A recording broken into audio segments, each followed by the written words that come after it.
Good evening, ladies and gentlemen. I'm back again with another episode.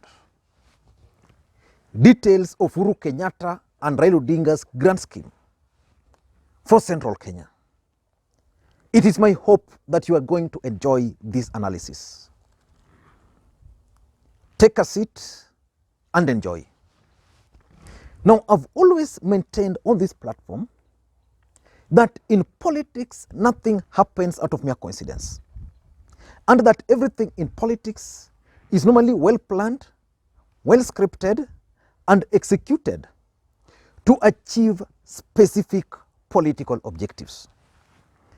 There is a very interesting headline today in the Star, and there are two, the Star newspaper.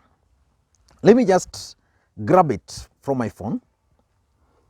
The headline reads, Uhuru's team plans to market Raila in Central.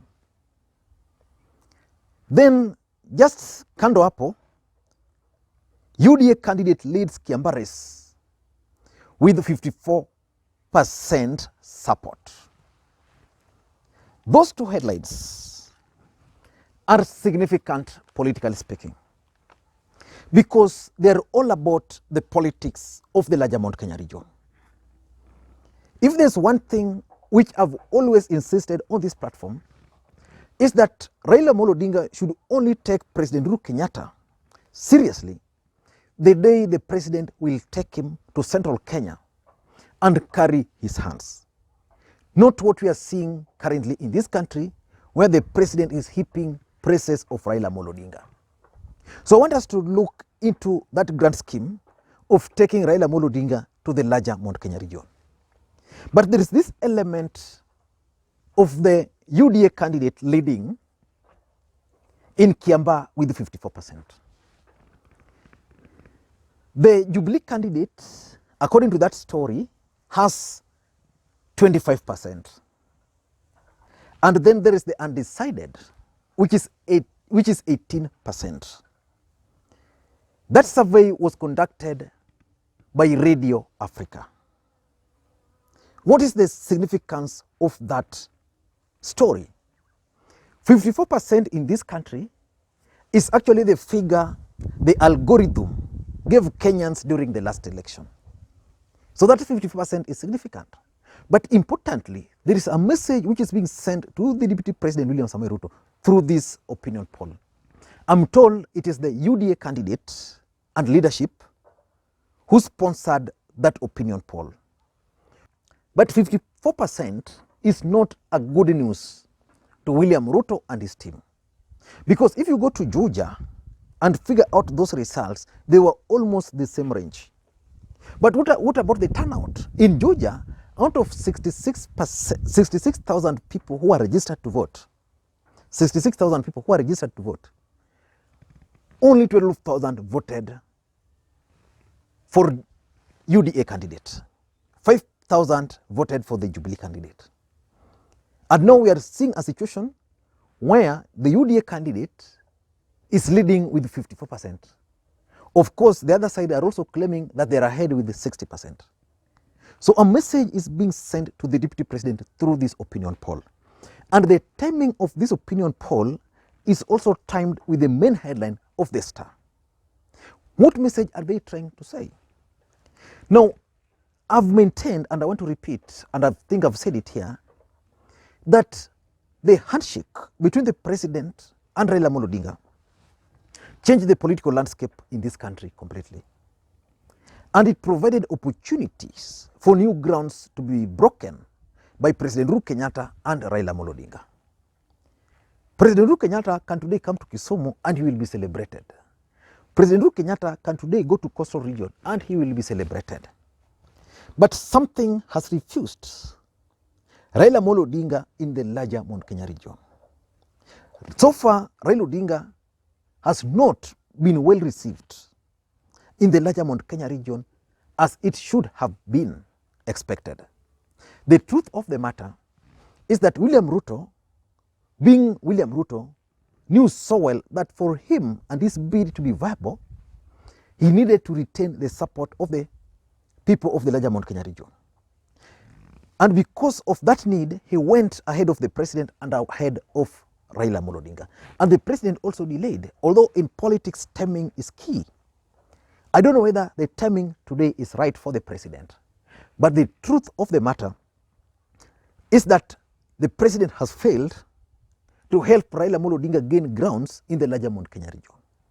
The last time Raila Odinga was supposed to go to Githurai, his convoy was stoned. And I also gathered at that time that there were certain individuals around the president who didn't want Raila Odinga to go to Githurai. Basically, there's a group around the president who are not comfortable with Raila Odinga. And they're arguing that they allowed William Ruto to go into central Kenya, and William Ruto is today controlling central Kenya. If they allowed Raila Odinga to go to central Kenya as Raila Odinga, it means Raila Odinga might also come out with the same outcome as the deputy president. And politically, they are making sense. But let us focus our attention on this move to market Raila Odinga in the larger Mount Kenya region. I'm told that Raila and the president are supposed to tour that region. It's something which has always been planned for a very long time. But why would that trip be important? Before we get into all those details, if you're watching this channel for the first time, please take a second or two and click the subscribe button so that next time we produce a video like this, YouTube will automatically notify you. And to the subscribers, I want to continue to thank you guys for your continued support. Now, let us get back to serious business. Why do you think President Uhuru Kenyatta and Raila Odinga's tour of the larger Mount Kenya region together is important? Number one, marketing Raila Odinga. If you followed the politics of the larger Mount Kenya region, something has been instilled in them. What I can call the fear factor. It has been instilled in them. When Raila Odinga campaigned for Mwai Kibaki while Mwai Kibaki was on a wheelchair, he became a hero. Then when they fell out and Raila Odinga wanted to become the president, the Kikuyus from the larger Mount Kenya region were actually mobilized against Raila Odinga. That Raila Odinga wanted to take away the leadership from them. These are guys who enjoyed power during Kenyatta era. Then Moi came, then they were in the cold. Then they got it, and within 5 years, Raila Odinga wanted to take it away from them. So they were easily mobilized against Raila Odinga. That was in 2007. And as fate would have it, after that election, there was post-election violence. So in 2013, they used the outcome of post-election violence to again instill those fears inside the minds of the people of the larger Mount Kenya region.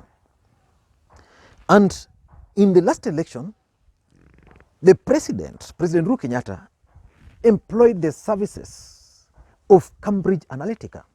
What Cambridge Analytica did was to convince the people of the larger Mount Kenya region that Raila Odinga is not a human being, that Raila Odinga is a devil. So today there are people in the larger Mount Kenya region who believe that Raila Odinga is not a human being, he's a devil. In fact, someone was telling me that in central Kenya, there was a time that when, you know, kids normally sometimes when you want to give them food and they refuse to eat, then you'll tell them, "Ama unataka nite Raila akumalize." Then those kids would eat in those fears. So some of the people who are likely to vote in 2022, some of them are these people. Fear was instilled in them.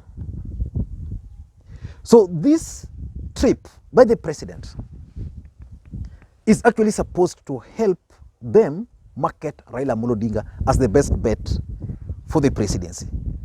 And President Uhuru Kenyatta will have a huge task, convincing the same people he told how this guy is bad, that today he's one of the best. Let us wait and see how it's going to turn out.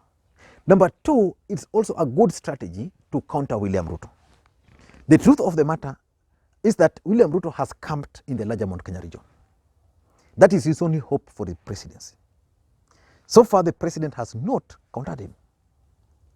Let us wait and see how the trip by Raila Odinga and the president, because the President Uhuru Kenyatta will go there as one of the people those people voted for. Is one of them. Is their leader. Despite the fact that Ruto has made them believe that Uhuru is wrong, is bad, but is their leader.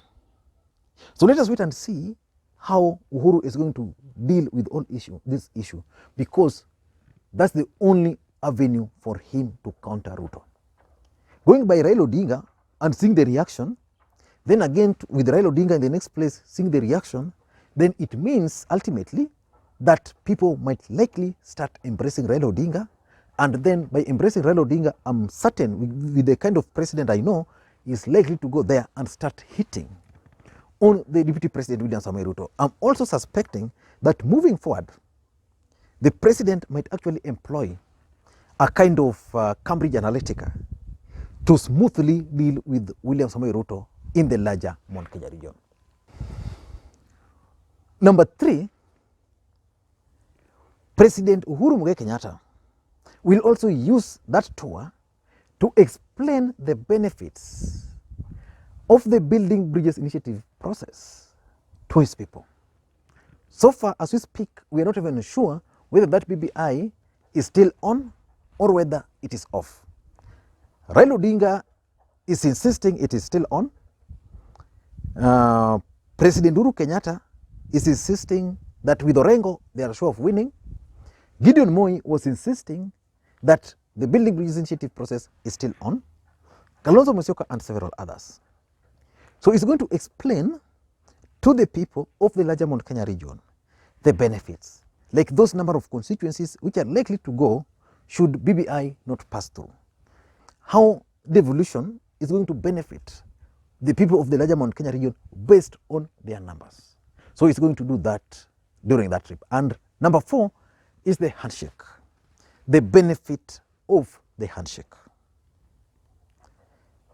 Let us wait and see the benefit of the handshake, because the people of the central Kenya, the people of the larger Mount Kenya region have actually refused to embrace handshake. Number 4, the president and Raila Odinga will also use the opportunity to explain to the people of the larger Mount Kenya region the benefits of the handshake. Something is convincing me that some individuals will be tasked with explaining to the people of the larger Mount Kenya region how William Ruto wanted to overthrow or to impeach President Uhuru Kenyatta. Because we are in politics, and those are some of the politics which these guys are talking in low tones. So someone is likely to start raising those issues during this particular trip. And they'll also explain how the handshake has actually benefited the people of the larger Mount Kenya region, because they are the business people, how that handshake is now enabling them to conduct businesses in Nairobi, conduct businesses in Mombasa, in Western without any problem. And lastly, I think the president will also be sending a message to the country of his preferred candidate. Basically, is likely to endorse Raila Odinga. So he's going to tell the Kenyans that for me, this is my guy, and I'm going to sell him in my backyard. So get ready. And just like I've always maintained here, the day President Uhuru Kenyatta will publicly endorse Raila Odinga for the presidency, that day is the day NASA support base will wake up very early in the morning, prepare to vote. Without public endorsement of President Uhuru Kenyatta, I don't think Raila Odinga's bid for the presidency is actually going to be taken seriously. Thank you guys. But I wanted to ask you guys a question. Do you think we are going to have an election in December? I mean, on 9th of August 2022, next year? When was President Uhuru Kenyatta sworn in? When was he sworn in? Because the Constitution of the Republic of Kenya is very clear that the president is supposed to serve for 5 years. And then after 5 years, then you count the second Tuesday of August. So if president was sworn in October, 5 years elapse at what stage? In October. And since we can't have an election in October, you'll have to count it the other year. So which means elections might actually be held in 2023, August. I'm just thinking, maybe we need to craft something for that analysis. It's going to be a very interesting analysis. Thank you guys, and please may you have a good day.